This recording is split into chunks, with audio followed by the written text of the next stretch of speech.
Episode തുടങ്ങുന്നതന്നെ നമ്മുടെ ദാവോണാണെങ്കിൽ ബിഗ്നേനെ കണ്ട് ഭയങ്കരമായിട്ട് പേടിച്ചിട്ട് അവിടെ വേഗം ഹോസ്പിറ്റലിലോട്ട് കൊണ്ടുവരുന്നത് കാണിച്ചുകൊണ്ടാണ്. ഇവിടെ നമ്മുടെ ദാവോണാണെങ്കിൽ ഭയങ്കരമായിട്ടും പേടിച്ചു പോയിട്ടുണ്ടായിരുന്നു. പിന്നീട് കാണിക്കുന്നതെന്ന് വെച്ച് കഴിഞ്ഞാൽ നമ്മുടെ ബിഗ്നയുടെ അസിസ്റ്റന്റും അതേപോലെ തന്നെ അസിസ്റ്റന്റ് പെണ്ണില്ലേ, ഇവർ രണ്ടുപേരുടെ അവളെ കാണാൻ വേണ്ടിയിട്ട് വരുന്നതാണ്. പെട്ടെന്ന് തന്നെ ഇവിടെ ഓക്കെ ആയിട്ട് വേഗം തന്നെ ചാടി എഴുന്നേക്കും. പിന്നീട് കാണിക്കുന്ന നമ്മുടെ ബിഗ്നയാണെങ്കിൽ ഡോക്ടറിനെ കാണും. അവൾ ചോദിക്കും എനിക്ക് പെട്ടെന്ന് എന്താ പറ്റിയത് എന്ന്. അപ്പോൾ ഡോക്ടർ പറയും അത് സ്ട്രെസ്ഡ് ആയിട്ടുള്ള എന്തെങ്കിലും കാര്യം വന്നതുകൊണ്ടായിരിക്കും നിങ്ങൾ പെട്ടെന്ന് ബോധം കെട്ട് വീണത് എന്ന്. ഇത് കേൾക്കുന്നേ നമ്മുടെ ബിഗ്നയുടെ മൈൻഡിൽ വരുന്നത് ഫസ്റ്റിലെ തന്നെ ദാവോണാണ്. അവൾ വിചാരിക്കും ഇവനെ എങ്ങനെയെങ്കിലും അവോയ്ഡ് ചെയ്തേ പറ്റത്തുള്ളൂ എന്ന്. പിന്നീട് അവളാണെങ്കിൽ ഡോക്ടറിനെ കണ്ടിട്ട് തിരിച്ച് ആ റൂമിലോട്ട് വരാൻ നേരത്ത് അവിടെ നമ്മുടെ ദാവോൺ നിൽക്കുമായിരുന്നു. അങ്ങനെ ഇവളും അവനും കൂടി ഒരുമിച്ച് ട്രാവൽ ചെയ്യാൻ വേണ്ടിയിട്ട് തുടങ്ങും. അവിടെ നമ്മുടെ ബിഗ്ന ചോദിക്കും അല്ല നിനക്കിപ്പോൾ മനസ്സിലായില്ലേ ഞാനൊരു ഡീമനാണ് എന്ന്. പിന്നീട് എന്തിനാ നീ എൻ്റെ പുറകെ നടക്കുന്നത്? അപ്പോൾ നമ്മുടെ ദാവോൺ പറയും എനിക്ക് യഥാർത്ഥ കാങ്ബിഗ്നെ പറ്റി കുറച്ച് കാര്യങ്ങളൊക്കെ അറിയണമെന്നുണ്ട്, അതുകൊണ്ടാണ് ഞാൻ നിന്റെ പുറകെ നടക്കുന്നേ എന്ന്. പിന്നീട് കാണിക്കുന്നത് ഇവർ രണ്ടുപേരും ആ അപ്പാർട്ട്മെന്റിലെത്തുന്നതും ആ മുത്തശ്ശി ഇവരെ വീണ്ടും കാണുന്നതാണ്. ഇവർ വന്നിട്ട് നമ്മുടെ ബിഗ്നയെടുത്ത് പറയും നിനക്ക് മരിച്ചു പോകാനുള്ള സമയമായില്ലേ എന്ന്. എന്നാൽ നമ്മുടെ ബിഗ്നയാണെങ്കിൽ ആ ഓൾഡ് ലേഡിയുടെ ചെവി പറയുന്നത് നിങ്ങൾ മരിക്കാതെ ഞാൻ മരിക്കത്തില്ല എന്ന. ഇത്രയും പറഞ്ഞിട്ട് അവൾ അകത്തോട്ട് കയറി അങ്ങ് പോവും. പിന്നീട് കാണിക്കുന്ന നമ്മുടെ ബിഗ്ന ഇരുന്ന് ആലോചിക്കും എങ്ങനെയൊക്കെ ആയിരുന്നാലും ദാവോണുമായിട്ടുള്ള കമ്പനി നിർത്തിയേ പറ്റത്തുള്ളൂ എന്ന്. അങ്ങനെ അവളുടെ അസിസ്റ്റന്റിന്റെ അടുത്ത് യഥാർത്ഥ കാങ്ബിഗ്നെ പറ്റിയിട്ടുള്ള എല്ലാ ഇൻഫർമേഷൻസും കണ്ടുപിടിച്ചുകൊണ്ട് വരാൻ വേണ്ടിയിട്ട് പറയും. പിന്നീട് കാണിക്കുന്നതെന്ന് വെച്ച് കഴിഞ്ഞാൽ നമ്മുടെ ബിഗ്നയാണെങ്കിൽ പാതിരാത്രി ആവുന്നതും നമ്മുടെ ദാവോൺ കാണാണ്ട് പുറത്തോട്ടിറങ്ങി പോകുന്നതാണ്. എങ്കിൽ നമ്മുടെ ദാവോൺ ആണെങ്കിൽ ഇവളെ ഫോളോ ചെയ്തിട്ട് വരും. ഇവിടെ നമ്മുടെ ബിഗ്നയാണെങ്കിൽ കാണാൻ വന്നിരിക്കുന്നതന്നെ അവളുടെ അസിസ്റ്റന്റ് ആയിട്ടുള്ള ആ പെണ്ണില്ലേ അവളെയാണ്. ഈ അസിസ്റ്റന്റ് പെണ്ണാണെങ്കിൽ നമ്മുടെ ബിഗ്ന എടുത്ത് പറയും നിങ്ങൾക്കൊരു കാര്യം അറിയാവോ, ഞാനിപ്പോൾ റീസെന്റ് ആയിട്ട് അറിഞ്ഞ ഇൻഫർമേഷൻ ആണ്. ഹെല്ലിൽ നിന്ന് സാത്താൻ പുറത്തോട്ട് ചാടിയിട്ടുണ്ട്. അവനെ കണ്ടുപിടിച്ച് കൊടുക്കുവാണെങ്കിൽ ബിയലിന്റെ കയ്യിൽ നിന്ന് നമുക്ക് പണിഷ്മെന്റിൽ നിന്ന് രക്ഷപ്പെടാൻ പറ്റും. നമുക്ക് വേഗം തന്നെ ഇവിടുന്ന് തിരിച്ചു പോകാനും പറ്റും. നിങ്ങൾ എന്ത് പറയുന്നു? നമുക്ക് നാളെ തന്നെ ഡീമൻസിന്റെ ഒരു മീറ്റിംഗ് കണ്ടക്ട് ചെയ്താലോ? ഇത് കേൾക്കുന്നത് നമ്മുടെ ബിഗ്നയാണെങ്കിൽ അതിന് സമ്മതിക്കും. പിന്നീട് കാണിക്കുന്ന അടുത്ത ദിവസമാണെങ്കിൽ ഇവര് മീറ്റിംഗ് അറ്റൻഡ് ചെയ്യാൻ വേണ്ടിയിട്ട് വരുന്നയാ. അവിടെയായിട്ട് നമ്മളുടെ ദാവോണ് ഫോളോ ചെയ്ത് വന്നിട്ടുണ്ടായിരുന്നു. ഇവൻ ഇത്രയും ഡീമൻസിനെ കാണുന്നേ ഭയങ്കരമായിട്ടും പേടിച്ചു പോകും. ഒരാൾ വന്ന് ഇവൻ ആരാന്ന് ചോദിക്കുന്നത്. നമ്മുടെ ബിഗ്നയാണെങ്കിൽ അവനെ രക്ഷിക്കാൻ വേണ്ടി പറയും ഇവൻ അവളുടെ ഡ്രൈവറാണ് എന്ന്. ഇവിടെ നിൽക്കുന്ന ഡീമൻസിനെല്ലാം മനസ്സിലാവും ഇവള് ജസ്റ്റിസയാണ്. എല്ലാവരും ഭയങ്കരമായിട്ട് പേടിച്ചു പോയായിരുന്നു. അതിലുള്ളൊരു ഡീമൻ വന്നിട്ട് നമ്മുടെ ദാവോന്റെ അടുത്തൊരു ക്വസ്റ്റ്യൻ ചോദിക്കും നിനക്ക് സാത്താനെയും കയ്യിലുണ്ണിയെ പറ്റി അറിയാവോ എന്ന്. പെട്ടെന്ന് തന്നെ നമ്മളുടെ ബിഗ്ന വന്നിട്ട് പറയും അവൻ പുതുതായിട്ട് ജോയിൻ ചെയ്ത ഡീമനാണ് എന്ന്. അവിടെ നമുക്കൊരു സ്റ്റോറി കാണിക്കും. അതായത് ലൂസിഫർ ആണെങ്കിൽ സ്വർഗത്തിൽ നിന്ന് നരകത്തിലോട്ട് വന്ന സമയത്ത് അവന്റെ രണ്ടാൾക്കാരായിരുന്നു ഈ പറയുന്ന സാത്താനും അതേപോലെ ബിയലും. ഇവർക്ക് രണ്ടുപേർക്കിടയിൽ നല്ല ഫൈറ്റ് ഉണ്ടായിരുന്നു.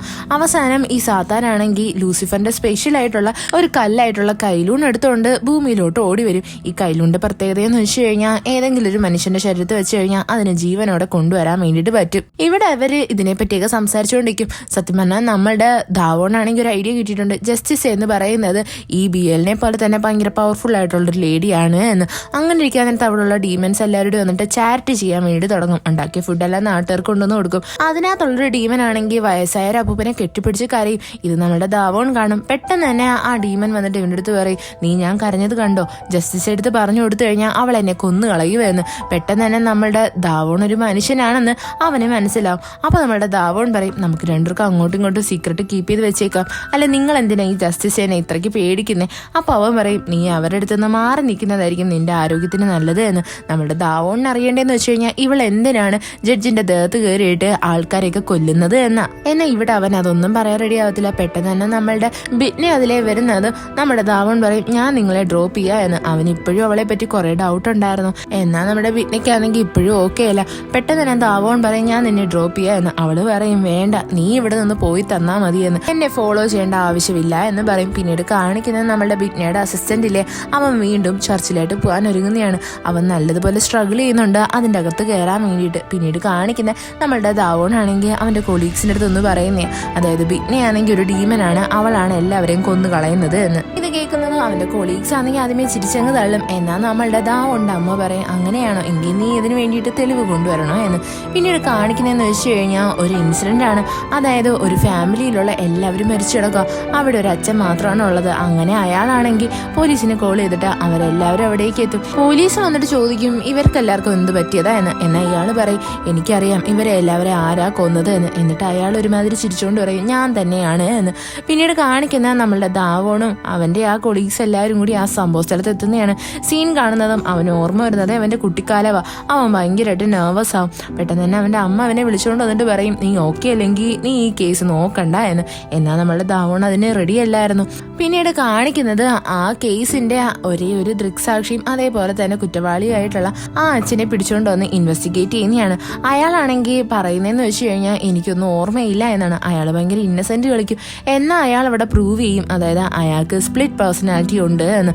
അയാൾ അവിടെ ഒരു കൊച്ചുകുട്ടീനെ പോലും ബിഹേവ് ചെയ്യുന്നുണ്ട്, അതേപോലെ ഒരു വില്ലനെ പോലും ബിഹേവ് ചെയ്യുന്നുണ്ട്. ഇത് കാണുന്നതും ഓഫീസേഴ്സ് എല്ലാം ഭയങ്കര കൺഫ്യൂസ്ഡ് ആവും. എന്നാൽ നമ്മളുടെ ദാവോണിനാണെങ്കിൽ ക്ലിയർ ആയിട്ടുള്ളൊരു ഇമേജ് കിട്ടിയിട്ടുണ്ട്. ഇവനാണെങ്കിൽ എല്ലാവരെയും പൊട്ടന്മാരാക്കുക എന്ന്. അയാളാണെങ്കിൽ ഭയങ്കര വിയേർഡായിട്ടൊക്കെ ബിഹേവ് ചെയ്യും. അയാൾ സ്വന്തമായിട്ട് അടിക്കും, ഉപദ്രവിക്കും, അങ്ങനെയുള്ള പല കാര്യങ്ങളും ചെയ്യും. എന്നാൽ നമ്മളുടെ ദാവോൺ അവിടെ ചോദിക്കും, നിനക്ക് 3 പേഴ്സണാലിറ്റി ഉണ്ടെങ്കിൽ 3 പേർക്കും എങ്ങനെ മനസ്സിലായി ഞാൻ പോലീസുകാരനാണ് എന്ന്? ഞാൻ ഒരാളുടെ അടുത്ത് മാത്രമല്ലേ പറഞ്ഞോളൂ. എന്നാൽ അവൻ അതിന് ജസ്റ്റിഫിക്കേഷൻ കൊടുക്കാനായിട്ട് തുടങ്ങും. പിന്നീട് കാണിക്കുന്നതെന്ന് വെച്ചാൽ നമ്മുടെ ബിറ്റ്നേനെയാണ്. അവളാണെങ്കിൽ ഈ കേസിനെ പറ്റി അറിഞ്ഞായിരുന്നു. അവൾ വിചാരിക്കും, എന്തുകൊണ്ട് എനിക്ക് കിട്ടിയ നല്ലൊരു ഓപ്പർച്യൂണിറ്റിയാണ്. ഈ അച്ഛനാണെങ്കിൽ ഇപ്പൊ 3 പേരെ കൊന്നിട്ടില്ലേ, അതായത് നമ്മുടെ ബിറ്റ്നയുടെ ആ ഒരു ലിസ്റ്റിലേക്ക് 3 പേരും കൂടെ ആഡ് ആവാൻ പോവുക. അതുകൊണ്ട് തന്നെ അവൾ വന്ന് ജഡ്ജിന്റെ അടുത്ത് നിന്ന് സ്പെഷ്യൽ പെർമിഷൻ എടുക്കും. അവക്കാണെങ്കിൽ ഈ കേസ് വാദിക്കണോ എന്ന്. അയാൾ അതിന് റെഡി ആവാത്തതുകൊണ്ട് നമ്മുടെ ബിറ്റ്നയാണെങ്കിൽ നേരെ വിളിക്കുന്നത് ആ പൊളിറ്റീഷ്യനെയാണ്. അയാളാണെങ്കിൽ നമ്മുടെ ബിറ്റ്നേനെ സഹായിക്കാൻ വേണ്ടിയിട്ട് റെഡിയാവും. പിന്നീട് കാണിക്കുന്നത് നമ്മളുടെ ദാവോണും അവന്റെ കൊളീഗ്സും എല്ലാം ബിറ്റ്നയാണ് ഈ കേസ് വാദിക്കുന്നതെന്ന് അറിയുന്നയാ. അവരെല്ലാരും ഭയങ്കര ഷോക്കായിരുന്നു ബിറ്റ്നയ്ക്ക് ഇപ്പൊ എന്ത് വേണോ എന്ന് ആലോചിച്ചിട്ട്. പിന്നീട് കാണിക്കുന്നത് ട്രയൽ നടക്കുന്ന സ്ഥലമാണ്. അവിടെയാണെങ്കിൽ ഈ അച്ഛനും ഇരിപ്പുണ്ട്, അതേപോലെ തന്നെ അയാൾക്ക് വേണ്ടി വാദിക്കുന്ന വക്കീലും ഉണ്ട്. നമ്മളുടെ ബിറ്റ്നയാണെങ്കിൽ ക്വസ്റ്റ്യൻസ് ചോദിക്കും, നിങ്ങൾ എന്തിനാണ് അങ്ങനെ ചെയ്തത് എന്നൊക്കെ. എന്നാൽ ഈ അച്ഛനെ സംസാരിക്കാൻ വിടാതെ നമ്മളുടെ വക്കീല് കയറി സംസാരിക്കാൻ തുടങ്ങും. ഇത് ആ അച്ഛൻ ഇഷ്ടപ്പെടത്തില്ല. അയാൾ അവിടെ കിടന്ന് ഭയങ്കര ബഹളം വെക്കും. എല്ലാവരുടെയും മുന്നിൽ പ്രൂവ് ചെയ്യാൻ നോക്കും അയാൾക്ക് സ്പ്ലിറ്റ് പേഴ്സണാലിറ്റി ആണ് എന്ന്. നമ്മളുടെ ബിറ്റ്നയ്ക്ക് നല്ലതുപോലെ താക്കീതൊക്കെ കൊടുക്കും, നിന്നെ കൊന്നുകളയും എന്നും പറഞ്ഞിട്ട്. ഇവിടെ നമ്മളുടെ ബിറ്റ്നെ ഓർഡർ ചെയ്യുന്നത് തന്നെ ഇവനെ ആദ്യമേ ഹോസ്പിറ്റലിൽ കൊണ്ടുപോകും, ഇവന്റെ ചെക്കപ്പ് ഒക്കെ നോക്കിയതിന് ശേഷം നമുക്ക് എന്താണ് വിധി എന്ന് തീരുമാനിക്കാം എന്ന്. അങ്ങനെ ഇവനെ ഹോസ്പിറ്റലിൽ കൊണ്ടുപോകും. അത് കഴിഞ്ഞിട്ട് കാണിക്കുന്ന നമ്മുടെ ബിറ്റ്ന അവളുടെ ആ അസിസ്റ്റന്റ് അടുത്ത് സംസാരിക്കുന്ന. അസിസ്റ്റന്റ് പറയും, നിങ്ങൾ എന്തായി കാണിക്കാൻ പോകുന്നത്? അന്ന് ദാവോണിനെ കൊന്നതുപോലെ ഇതൊരു മിസ്റ്റേക്ക് ആയി കഴിഞ്ഞാൽ പിന്നീട് BAയിൽ നമ്മളെ വെച്ചേക്കത്തില്ല എന്ന്. എന്നാൽ നമ്മളുടെ ബിറ്റ്ന പറയും, അങ്ങനെയൊന്നും ഉണ്ടാവത്തില്ല, ഇന്ന് തന്നെ ഞാൻ കാര്യം കഴിക്കാൻ പോവുക എന്ന് പറഞ്ഞ് അവൾ അവിടെ നിന്നങ്ങ് പോവും. പിന്നീട് കാണിക്കുന്നത് ഹോസ്പിറ്റലിലാണ്. അവിടെ നമ്മളുടെ ബിറ്റ്ന വന്നിട്ട് മെയിൻ സ്വിച്ച് എല്ലാം അങ്ങ് ഓഫ് ചെയ്ത് കളയും. എന്നിട്ട് അവൾ നേരെ വരുന്നത് ഈ സൈക്കോനെ കൊല്ലാൻ വേണ്ടിയിട്ടാ. അവൾ അവിടെ വന്നിട്ട് അവളുടെ വാളെടുക്കുന്നത് പെട്ടെന്ന് തന്നെ ആ സ്ട്രെച്ചറിന്റെ അടിയിൽ നിന്ന് ഒരാളുടെ കൈ ഇവളുടെ കാലിലായിട്ട് കയറി പിടിക്കും. നോക്കുമ്പോൾ അത് വേറെ ആരുമല്ല, നമ്മളുടെ ദാവോണാണ്. ഇത് കാണുന്നേ നമ്മളുടെ ബിറ്റ്ന ഭയങ്കരമായിട്ടും പേടിച്ചു പോയായിരുന്നു. ഇവിടെ നമ്മളുടെ ദാവോണാണെങ്കിൽ ബിറ്റ്നയുടെ ഫേസ് കാണാൻ പറ്റത്തില്ല. പകരമായിട്ട് അവനാണെങ്കിൽ ഇവളുടെ പുറകെ ഓടാനായിട്ട് തുടങ്ങും. ബിറ്റ്ന അവിടുന്ന് രക്ഷപ്പെട്ടങ്ങ് പോകും. പിന്നീട് കാണിക്കുന്നതെന്ന് വെച്ച് കഴിഞ്ഞാൽ പാതിരാത്രി സമയത്ത് നമ്മുടെ ബിറ്റ്ന അവളുടെ അപ്പാർട്ട്മെന്റിലായിട്ട് കയറാൻ വരുന്ന അവിടെയായിട്ട് നമ്മുടെ ദാവോൺ വെയിറ്റ് ചെയ്യുമായിരുന്നു. അവൻ ചോദിക്കും, നീ ഇത്ര ലേറ്റ് ആയിട്ട് എവിടെ പോയിട്ട് വരുക എന്ന്. അപ്പോൾ ബിറ്റ്ന പറയും, എനിക്കെന്താ അതിനുള്ള സ്വാതന്ത്ര്യം പോലും ഇല്ലേ, അല്ല നീ എന്തിനാ എന്റെ പുറകെ ഇങ്ങനെ നടക്കുന്നേ? അപ്പൊ നമ്മുടെ ദാവോൺ പറയും, നീ ഇന്ന് ഹോസ്പിറ്റലിൽ നിന്നല്ലേ വരുന്നത് എന്ന്. അപ്പൊ നമ്മുടെ ബിറ്റ്ന പറയും, ഓക്കെ നിനക്ക് എങ്ങനെ വേണമെങ്കിലും വിശ്വസിക്കാം, പക്ഷേ അതിന് മുന്നേയായിട്ട് നീ തെളിവ് കൊണ്ടുവരണം, തെളിവുണ്ടെങ്കിൽ മാത്രമേ നിനക്ക് എന്നെ അറസ്റ്റ് ചെയ്യാൻ പറ്റത്തുള്ളൂ എന്ന് പറഞ്ഞിട്ട് നമ്മുടെ ബിറ്റ്നകത്തോട്ട് കയറി അങ്ങ് പോകും. പിന്നീട് കാണിക്കുന്നതെന്ന് വെച്ച് കഴിഞ്ഞാൽ അടുത്ത ദിവസം നമ്മുടെ ദാവോൺ ആണെങ്കിൽ ഈ അച്ഛനില്ലേ അയാളെ കൊടുക്കാൻ വേണ്ടിയിട്ടുള്ള തെളിവുകളൊക്കെ ആലോചിക്കുന്നതാണ്. ഇവിടെ ഒരു തെളിവുണ്ട്, ഏതാന്ന് വെച്ച് കഴിഞ്ഞാൽ അയാളുടെ മോന്റെ മൊബൈൽ ഫോൺ തന്നെയാണ്. അതെന്നാ ഭയങ്കര ചീത്തയായിട്ടായിരിക്കുന്നത്, അത് ശരിയാക്കി കിട്ടാൻ 1 മാസമെങ്കിലും പിടിക്കും. അപ്പൊ നമ്മുടെ ദാവോൺ വിചാരിക്കും എങ്ങനെയെങ്കിലും അവനെ കുടുക്കിയേ പറ്റത്തുള്ളൂ എന്ന്. അതിനുശേഷം കാണിക്കുന്നത് ട്രയലാണ്. അവിടെ നമ്മുടെ ബിറ്റ്നയാണെങ്കിൽ ഇന്നാണ് വിധി പറയാനായിട്ട് നിൽക്കുന്നത്. അങ്ങനെ ഇരിക്കാൻ നേരത്ത് പെട്ടെന്ന് തന്നെ അവിടേക്ക് നമ്മുടെ ദാവോൺ വരും. ഇപ്പോൾ തെളിവ് കിട്ടിയിരിക്കുന്ന തന്നെ അവന്റെ മൊബൈൽ ഫോണിലായിട്ടാണ്. അതുകൊണ്ട് തന്നെ അവൻ അത് അവിടെ സബ്മിറ്റ് ചെയ്യാന്ന് പറയും. എന്നാൽ നമ്മുടെ ബിറ്റ്നെ അത് വേണ്ട എന്ന് പറയും. എന്താന്ന് വെച്ചാൽ ഏത് തെളിവായിരുന്നാലും ട്രയലിന് മുന്നേ തന്നെ സബ്മിറ്റ് ചെയ്താലേ അത് തെളിവായിട്ട് കൺസിഡർ ചെയ്യത്തുള്ളൂ. എന്നാൽ നമ്മുടെ ദാവോൺ ആണെങ്കിൽ എല്ലാവരുടെയും മുമ്പിൽ വെച്ചിട്ട് ആ ടേപ്പ് റെക്കോർഡർ അങ്ങ് പ്ലേ ആക്കും. അതിനകത്ത് നമുക്ക് മനസ്സിലാവും ഈ അച്ഛനാണെങ്കിൽ ആ മോനെ ഭയങ്കര ക്രൂരമായിട്ടാണ് കൊന്നു കളഞ്ഞത് എന്ന്. അതായത് അയാൾക്ക് വേറെ മെന്റൽ ആയിട്ടുള്ള പ്രശ്നങ്ങളൊന്നും ഇല്ല. എന്നാൽ നമ്മളുടെ ബിറ്റ്നി ആണെങ്കിൽ ഈ പ്രതിയില്ലേ അയാളുടെ മുമ്പിൽ വന്നിട്ട് ഭയങ്കരമായിട്ട് പ്രൊവോക്ക് ചെയ്ത് സംസാരിക്കും. അയാൾ നമ്മളുടെ ബിറ്റ്നിയുടെ കൊങ്ങി കയറി പിടിക്കും. അതായത് അവൾ ഒരിക്കൽ കൂടി പ്രൂവ് ചെയ്യാൻ നോക്കുന്നത് തന്നെ അവന് മെന്റൽ പ്രോബ്ലം ഉണ്ട്, അതുകൊണ്ടാണ് അവൻ ഇങ്ങനെയൊക്കെ കാണിക്കുന്നത് എന്ന്. അവസാനം നമ്മുടെ ബിറ്റ്നി ആണെങ്കിൽ ആരെ നോക്കാണ്ട് ഒരു വിധി അങ്ങ് പറയും. അതായത് ഇവന് മെന്റൽ പ്രോബ്ലം ഉള്ളതുകൊണ്ട് 2 വർഷത്തേക്ക് കസ്റ്റഡി വെച്ചിട്ട് ഇവന് മെന്റൽ ഹെൽത്തിനുള്ള ചികിത്സ നേടണം എന്ന്. ഇത് കേൾക്കുന്ന എല്ലാവരും ഭയങ്കരമായിട്ട് ടെൻഷൻ ആയായിരുന്നു.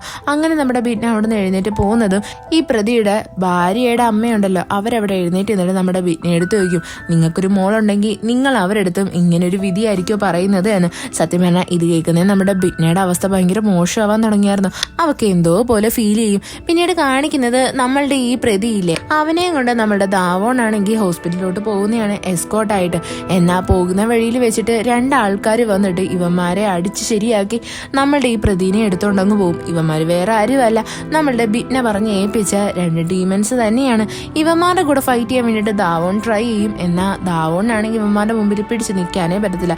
ദാവോണിനും ചെറിയ രീതിയിൽ അടിയൊക്കെ കിട്ടും. ഈ പ്രതിനെ കൊണ്ടുവന്ന് ഏൽപ്പിക്കുന്നത് തന്നെ നമ്മളുടെ ബിറ്റ്നയുടെ അസിസ്റ്റന്റ് പെണ്ണിന്റെ കയ്യിലായിട്ടാണ്. പിന്നീട് കാണിക്കും നമ്മളുടെ ദാവോണിനാണെങ്കിൽ ഇപ്പൊ നല്ല പരിക്ക് പറ്റിയിരിക്കുന്നുണ്ട്. അവന്റെ അമ്മ വന്നിട്ട് അവൻ്റെ അടുത്ത് സംസാരിക്കുന്നേ. അവര് പറയും നീ ഇപ്പൊ റെസ്റ്റ് എടുക്കണം എന്ന്. പിന്നീട് കാണിക്കുന്നതെന്ന് വെച്ചാൽ നമ്മളുടെ ദാവോൺ ആണെങ്കിൽ നേരെ ബിറ്റ്നെ കാണാൻ വേണ്ടിട്ട് അവളുടെ അപ്പാർട്ട്മെന്റിന്റെ അടുത്തായിട്ട് വരുന്നതാണ്. എന്നിട്ട് അവളോട് സംസാരിക്കാൻ വേണ്ടിട്ട് തുടങ്ങും. അവൻ ചോദിക്കുന്നതെന്ന് വെച്ചാൽ എന്തുകൊണ്ട് നീ ഇന്ന് എവിഡൻസ് അക്സെപ്റ്റ് ചെയ്തില്ല എന്നാ.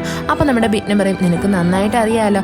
അപ്പൊ നമ്മളുടെ ദാവോൺ ചോദിക്കും നിനക്ക് അടുത്ത ദിവസത്തേക്ക് ആ ഒരു ട്രയലിനെ മാറ്റി വെക്കായിരുന്നു. അപ്പൊ ബിറ്റ്നെ പറയാനായിട്ട് തുടങ്ങും അതിലൊന്നും യാതൊരു യൂസും ഇല്ല എന്ന്. എന്നാൽ നമ്മുടെ ദാവോൺ പറയുന്നതെന്ന് വെച്ചാൽ ആ ഫാമിലിക്ക് അങ്ങനെ ചെയ്തിരുന്നെങ്കിൽ കുറച്ച് സന്തോഷമായേനെ, നിനക്ക് അങ്ങനെ ചെയ്യായിരുന്നു എന്ന് പറഞ്ഞിട്ട് ദാവോൺ ആണെങ്കിൽ ബിറ്റ്നയുടെ അപ്പാർട്ട്മെന്റിന്റെ ഡോറില് അതിന്റെ മുമ്പിലായിട്ട് ചേറിട്ടിരിക്കാനായിട്ട് തുടങ്ങും. പിന്നീട് കാണിക്കുന്നത് കുറേ നേരം കഴിഞ്ഞിട്ട് ബിറ്റ്നയുടെ വീടിനകത്ത് നിന്ന് എന്തോ സൗണ്ട് കേൾക്കുന്നേ. നമ്മുടെ ദാവോൺ വന്നിട്ട് എല്ലാം ഓക്കെ അല്ലേ എന്ന് പറഞ്ഞിട്ട് ബിറ്റ്നെ കോൾ ചെയ്യും. എന്നാൽ അവള് കോൾ എടുക്കത്തില്ല. പെട്ടെന്ന് തന്നെ അകത്തുനിന്ന് സൗണ്ട് വരും ഞാൻ ഓക്കെ ആണ് എന്ന്. എന്നാൽ നമ്മുടെ ദാവോണിന് നല്ല ഡൗട്ട് ഉണ്ടായിരുന്നു. അവൻ ചോദിക്കും നീ എന്താ എൻ്റെ അടുത്ത് ഇത്ര സ്നേഹത്തോടെ സംസാരിക്കുന്നേ എന്ന്. യഥാർത്ഥത്തില് അത് നമ്മളുടെ ബിറ്റ്നയുടെ അസിസ്റ്റന്റാ സംസാരിച്ചുകൊണ്ടിരുന്നത്. ദാവോൺ വേഗം തന്നെ പുറത്തായിട്ട് വന്ന് നോക്കാനിരുങ്ങും. അപ്പോൾ നമ്മുടെ ഈ അസിസ്റ്റന്റ് ആണെങ്കിൽ അവള് ജനലിൽ കൂടി പോയപ്പോൾ എടുത്തിട്ട കയറ് പെട്ടെന്ന് തന്നെ മുകളിലോട്ട് വലിച്ചങ്ങിടും. പിന്നീട് കാണിക്കുന്നതെന്ന് വെച്ചാൽ നമ്മളുടെ ബിറ്റ്നെ ആണെങ്കിൽ ആ സൈക്കോനെ കൊല്ലാൻ വേണ്ടിയിട്ട് വരുന്നതാണ്. അവനെ നല്ലതുപോലെ അവള് ടോർച്ചർ ചെയ്യും. അവൻ എങ്ങനെയൊക്കെയാണോ അവന്റെ ഫാമിലിയിലൂടെ ബിഹേവ് ചെയ്തത് അതെല്ലാം അവൻ എക്സ്പീരിയൻസ് ചെയ്യും. അവസാനം നമ്മളുടെ ബിറ്റ്നെ ആണെങ്കിൽ അവൻ 21 തവണ കുത്തും.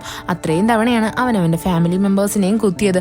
അവസാനം നമ്മുടെ ബിറ്റ്നെ ആണെങ്കിൽ അവനെ ജീവനോടെ തന്നെ കുത്തിയിട്ട് അവന്റെ നെറ്റിയിലായിട്ട് ആ സീലങ്ങ് വെക്കും. യഥാർത്ഥത്തില് ഇവിടെയാണെങ്കിൽ ഈ സൈക്കോ ആണെങ്കിൽ എല്ലാം സമ്മതിച്ചിട്ടുണ്ടായിരുന്നു. അവനെല്ലാം അറിഞ്ഞുകൊണ്ട് ചെയ്തതാണ്. അവന് സ്പ്ലിറ്റ് പേഴ്സണാലിറ്റി ഒന്നും ഇല്ല എന്നൊക്കെ.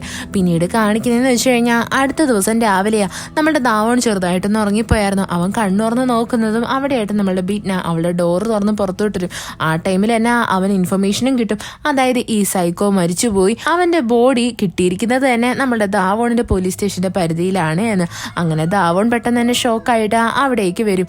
ഇത്രയും നാളും ഏതൊക്കെ മർഡർ നടന്നോ അതേപോലെ തന്നെയാണ് ഇവനും മരിച്ചിരിക്കുന്നത്. ഇവിടെ നമ്മളുടെ ദാവോൺ ആണെങ്കിൽ ഇത്തവണയും തോറ്റുപോയില്ലേ നമ്മുടെ ബിറ്റ്നയുടെ മുമ്പിലായിട്ട്. പിന്നീട് കാണിക്കുന്ന നമ്മുടെ ബിറ്റ്നെ ആണെങ്കിൽ അവളുടെ അസിസ്റ്റന്റ് പെണ്ണില്ലേ അവളുടെ അടുത്ത് സംസാരിക്കുന്നേ.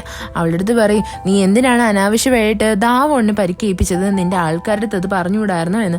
ഇത് കേൾക്കുന്നേ അവളങ്ങ് ഒരുമാതിരിയായിട്ട് പറയും ഇനി മുതൽ ഞാനത് ശ്രദ്ധിച്ചോളാം എന്ന്. പിന്നീട് കാണിക്കുന്നതെന്ന് വെച്ചാൽ നമ്മുടെ ദാവോൺ ആണെങ്കിൽ നേരെ ആ ഡീമനെ കാണാൻ വേണ്ടിയിട്ട് വരുന്നതാണ്. അതായത് അവരന്ന് ഫുഡൊക്കെ സെർവ് ചെയ്യാൻ പോയപ്പോൾ പരിചയപ്പെട്ട ഡീമൻ. അവൻ അന്വേഷിക്കുമ്പോഴേ അറിയുന്ന അവൻ സൂയിസൈഡ് ചെയ്തു എന്ന്. ഇത് കേൾക്കുന്നത് നമ്മുടെ ദാവോൺ ഭയങ്കര ഷോക്കായിരുന്നു. അവൻ വിചാരിക്കും നമ്മളുടെ ബിറ്റ്നെ തന്നെയാണ് അവനെ കൊന്നു കളഞ്ഞത് എന്ന്. പിന്നീട് കാണിക്കുന്നതെന്ന് വെച്ചാൽ നമുക്കൊരു ഫ്ലാഷ് ബാക്ക് ആണ്. അതായത് ഈ ഡീമനെ കാണാൻ വേണ്ടിയിട്ട് നമ്മളുടെ ബിറ്റ്നയുടെ അസിസ്റ്റന്റ് പെണ്ണില്ലേ അവള് വന്നിട്ടുണ്ടായിരുന്നു. അവൾ യഥാർത്ഥത്തിൽ ഡീമൻ അല്ല, അവൾ വെനാറ്റോ എന്ന് പറയുന്ന വേറൊരു സംഭവമാണ്. അവളുടെ ഡ്യൂട്ടി എന്ന് പറയുന്നത് ഹ്യൂമൻ ഫീലിങ്സ് അനുഭവിക്കുന്ന ഡീമൻസിനെ കൊന്നു കളയുക എന്നതാ. അവൾ യഥാർത്ഥത്തിൽ നമ്മളുടെ ഈ ഡീമനും ദാവോണും കൂടി അന്ന് സംസാരിച്ചത് കേട്ടിട്ടുണ്ടായിരുന്നു. അതിന്റെ പേരിൽ അവൾ വന്ന് സംസാരിക്കുന്നത്. അവള് പറയും എനിക്കറിയാം നിനക്ക് ഇവിടെ ഒരു ഗേൾ ഫ്രണ്ട് ഉണ്ട് എന്ന്, ഞാൻ അവളെ കൊന്നുകളയും എന്ന്. ഇത് കേൾക്കുന്നതും ആ ഡീമൻ പറയും ഞാൻ തന്നെ മരിച്ചു പൊക്കോളാന്ന് പറഞ്ഞിട്ട് അവൻ സ്വന്തമായിട്ട് സൂയിസൈഡ് ചെയ്യുക ചെയ്യുന്നത്. അത് കഴിഞ്ഞിട്ട് കാണിക്കുന്നതെന്ന് വെച്ചാൽ നമ്മളുടെ ഈ ബിറ്റ്നയുടെ അസിസ്റ്റന്റ് വേണ്ടില്ലേ അവളെ കാണാൻ വേണ്ടിയിട്ട് ആ ക്ലീനേഴ്സ് വരുന്നതാണ്. അവർ വന്നിട്ട് പറയും ഞങ്ങൾക്ക് ഇപ്പൊ മരിച്ച ആ ഒരു ബോഡി കണ്ടപ്പോൾ മനസ്സിലായത് ബിറ്റ്നെ അതിനെ ഭയങ്കര ഇമോഷണലി കൊന്നതുപോലെയാണ്. ഇത് കേൾക്കുന്നത് അവൾ ഭയങ്കര ഷോക്കാവും. അതേപോലെ തന്നെ നമ്മുടെ ഈ സൈക്കോ ഇല്ലേ അയാളുടെ അമ്മായിയമ്മയാണെങ്കിൽ അവരുടെ മക്കളുടെ ആ ഫോട്ടോ എടുത്ത് വെച്ചിട്ട് സംസാരിക്കുന്നതാണ്. അവർക്ക് യഥാർത്ഥത്തിൽ ആ സൈക്കോ മരിച്ചതിൽ ഭയങ്കര സന്തോഷമൊന്നുമില്ല. അവര് പറയുന്നത് ഇവ മരിക്കുന്നത് ഞാൻ എന്റെ കൺമുന്നിൽ വെച്ച് കാണുമായിരുന്നു, എങ്കിൽ മാത്രമേ എനിക്ക് സന്തോഷം വരത്തുള്ളൂ. ഇവർ ഈ പറയുന്നെല്ലാം പുറത്തു നിന്ന് നമ്മളുടെ ബിറ്റ്നെ കേട്ടുകൊണ്ട് നിൽക്കുമായിരുന്നു. അവക്ക് അപ്പോഴും ഒരുമാതിരി വരും. ഇതും കണ്ടുകൊണ്ട് നമ്മളുടെ ദാവോൺ വരും. അവൻ വന്നിട്ട് ഇവളുടെ അടുത്ത് പറയും എനിക്ക് നന്നായിട്ടറിയാം നീയാണ് ആ സൈക്കോനെ കൊന്നത് എന്ന്, എങ്കിലും നീ ആ ഡീമനെ കൊന്നതിന്റെ റീസൺ എനിക്ക് മനസ്സിലായില്ല. ഇത് കേൾക്കുന്നത് നമ്മുടെ ബിറ്റ്നയ്ക്കൊന്നും മനസ്സിലാവത്തില്ല. അവള് ചോദിക്കും നീ എന്തുവായി പറയുന്നേ എന്ന്. അവിടെ അവള് ഇത് സമ്മതിച്ചു കൊടുക്കാനും റെഡി ആവത്തില്ല. പിന്നീട് കാണിക്കുന്ന നമ്മുടെ ബിറ്റ്നെ കാണാൻ വേണ്ടിയിട്ട് ആ പൊളിറ്റീഷ്യന്റെ മോൻ വരുന്നതാണ്. യഥാർത്ഥത്തില് അവന്റെയും ഷാനുവിന്റെയും ഈ ബിറ്റ്നയുടെയും കല്യാണം ഉറപ്പിച്ചു വെച്ചിരുന്നതാണ്. അവൻ അവിടെ പറയും നമ്മളുടെ രണ്ടുപേരുടെയും കല്യാണം ബ്രേക്കായി, നീ എൻ്റെ ഫാമിലിയിൽ നിന്ന് ദൂരെ മാറി നിൽക്കുന്നതായിരിക്കും നല്ലത് എന്ന്. എന്നാൽ നമ്മുടെ ബിറ്റ്ന പറയും നിന്റെ അച്ഛനാണ് എൻ്റെ പുറകെ വന്നേക്കുന്നത്, അയാൾക്ക് ഞാൻ ഈ ബിൽഡിങ് എങ്ങനെയെങ്കിലും കാലിയാക്കി കൊടുക്കണം. ഉടനെ തന്നെ ഇവൻ പറയാനായിട്ട് തുടങ്ങും എന്തൊക്കെയായിരുന്നാലും നീ അവിടുന്ന് മാറുന്നത് തന്നെ ആയിരിക്കും നിന്റെ ആരോഗ്യത്തിന് നല്ലത്, ആ സ്ഥലം അത്ര സേഫ് ഒന്നും അല്ല എന്ന്. പിന്നീട് നമുക്ക് കാണിക്കുന്ന ഒരു സീനാണ്, അതായത് നമ്മുടെ ബിറ്റ്നയുടെ അപ്പാർട്ട്മെന്റിൽ താമസിക്കുന്ന ഒരു പെണ്ണാണെങ്കിൽ രാത്രി ഇങ്ങനെ നടന്നു വരുന്നതും അവളെയാണെങ്കിൽ ഒരാൾ അറ്റാക്ക് ചെയ്യാൻ വേണ്ടിയിട്ട് വരുന്നതാണ്, അവളെ കൊല്ലാൻ വേണ്ടിയിട്ട് ട്രൈ ചെയ്യും. ഈ എപ്പിസോഡ് ഇവിടെ വെച്ച് അവസാനിക്കുന്നു. ഇഷ്ടപ്പെട്ട ഫ്രണ്ട്സിന് ഷെയർ ചെയ്യാൻ മറക്കല്ലേ. വീഡിയോ എങ്ങനെ ഉണ്ടായിരുന്നെന്ന് കമന്റ് ചെയ്ത് അറിയിക്കുക. It's signing off MDC.